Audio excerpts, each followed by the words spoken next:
Hi, I'm Charla. Thank you for stopping by and clicking on this video. I wanted to talk to you and share with you some stuff about Colorado mountain statistics.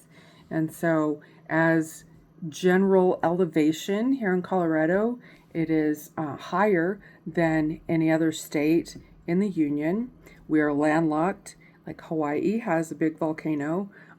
Lots of coastline. Alaska, same, lots of volcanoes and way taller mountains, but it also has coastline. And so you have sea level measurements.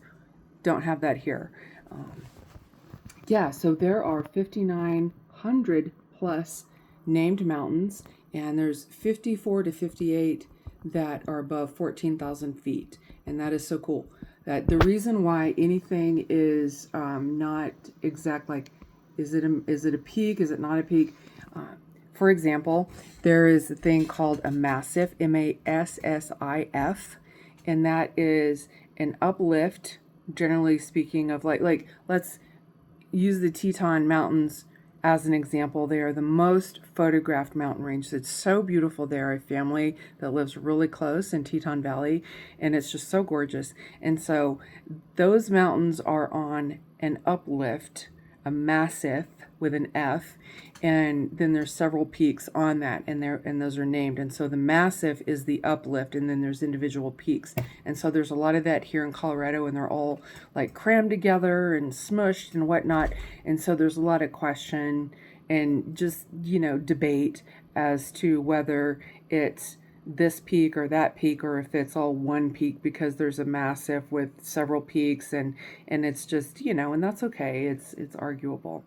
And so roughly 75% of the nation, like the United States' land area that sits above 10,000 feet, is right here in Colorado. And of course, that is an average with all the, the peaks that are 10, 11, 12, 13, 14,000 feet. Nobody lives up there at that elevation. There are towns and places that are over 9,000 feet.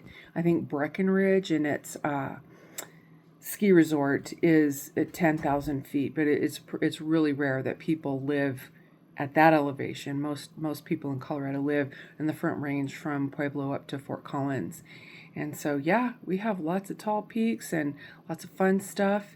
And Long's Peak is 14,259 feet tall, and it disrupts weather patterns. Like in Fort Collins and in Denver, they get more violent weather, more snow, more rain.